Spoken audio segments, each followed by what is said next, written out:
Commander Varak rubbed the socket around his cybernetic eye. He had insisted on personally overseeing the peace negotiations between the Zarnax Dominion and the Terran Federation.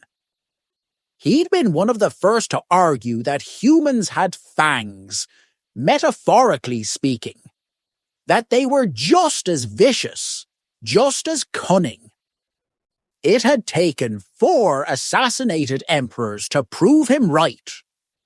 The third had seen the truth and tried for peace, but his fellow zealots silenced him. The other 3, taken out by human assassins. The negotiations were all but finalized, until Commander Varak halted them. He claimed there was a personal matter that had to be resolved before diplomacy could resume. He glanced at the now mostly empty shelf of chalices in his quarters. Only 2 remained. One of them was meant as a gift, if the right human came. The door chimed. "Enter!" he barked. A young man stepped in. Varak scanned him. Different hair, different skin tone, same eye color, similar scent, prosthetic arm, 1 plasma charge. "Are you Kai Voss?" Varak asked. "No, sir. My name is Daniel Cross." "Leave," Varak growled, turning away. "Speak plainly, Oni." Varak's head snapped back, his eye glowed. That phrase! The human lowered his gaze. "I apologize. My superiors are concerned about your obsession with this Kai Voss." Varak chuckled. "You remind me of someone I respected deeply. Sit. I'll tell you about that meeting." Commander Varak took a long sip from his silver-coated chalice. This story, like the wine, would be bittersweet. The door chimed again. "Enter," he said. A man walked in, middle-aged, streaks of grey in his blonde hair, wrists bound in front. "Ah, Captain Elias Voss," Varak said. "Let's maintain civility before we slip into barbarity. Speak plainly, Oni. What becomes of my crew?" "Oni again. You called me that on our first encounter," Varak said. "What does it mean?" "Your people resemble demons from our legends." Varak smirked. "And yours resemble the cave-haunting child-snatchers from our mythologies." Captain Voss grinned briefly until his gaze caught the wall, lined with skull chalices. Dozens. Some were coated in silver, brass, even gold. Gemmed eye sockets. Others were simple wax-lined bone. No embellishments. Varak followed his gaze. "Zarnax tradition," he explained. "We turn the skulls of enemies into chalices. The fancier ones, respected opponents?" Voss asked. "Exactly." Varak lifted an unadorned chalice. "This was that pirate slaver. We paused battle to save the colonists together, remember? These are for toast at feasts, and then we smash them. No legacy, just dust." Voss's voice darkened. "Is that the fate of my crew?" Varak sighed. "To be blunt, my emperor is a fool, surrounded by tail-wagging sycophants. He's ordered that no prisoners are to be spared. I disagree, but disobedience would make my skull one of these unadorned relics." "There's still a chance," Voss said. "Not likely," Varak muttered. Even if the Emperor dies before dinner, his successor will uphold the same orders. We've grown used to crushing dull-fanged species. We've forgotten that some have fangs as sharp as our own. Then why am I here?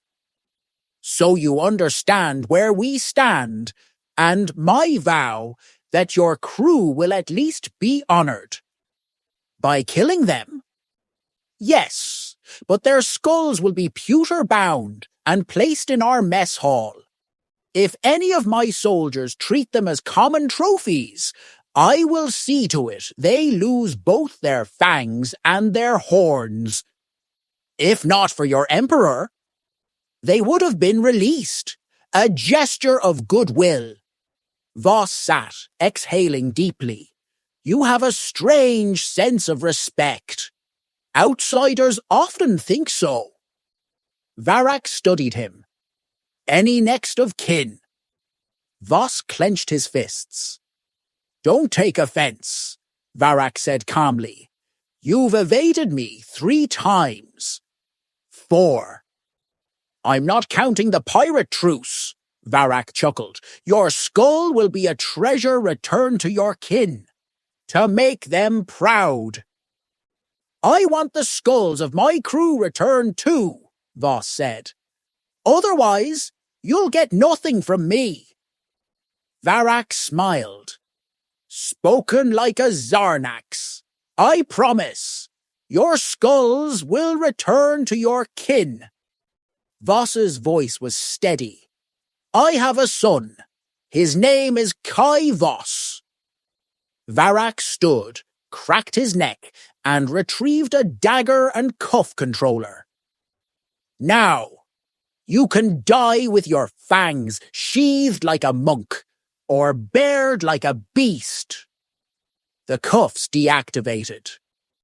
Varak tapped his cybernetic eye.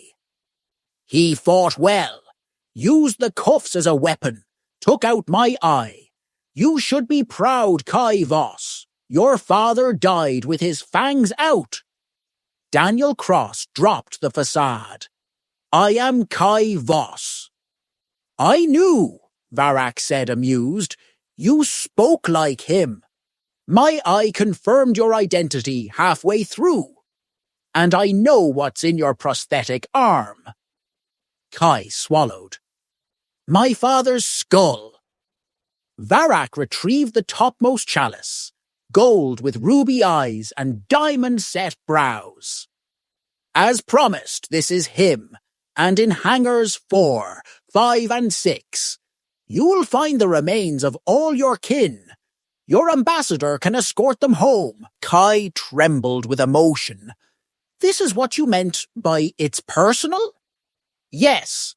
Does that phrase mean something else to you? It does. Kai's prosthetic split open, gun barrel exposed. It means you killed my father. Varak stood tall. If you're going to kill me, show the same respect I gave him. Kai looked at the chalice, his father. I know, in your twisted way, you honored him, but I'll never forgive you. He took an aim, fired. The bolt missed, just close enough to leave Varak's skin sunburned. Guards stormed in. Stand down, Varak barked.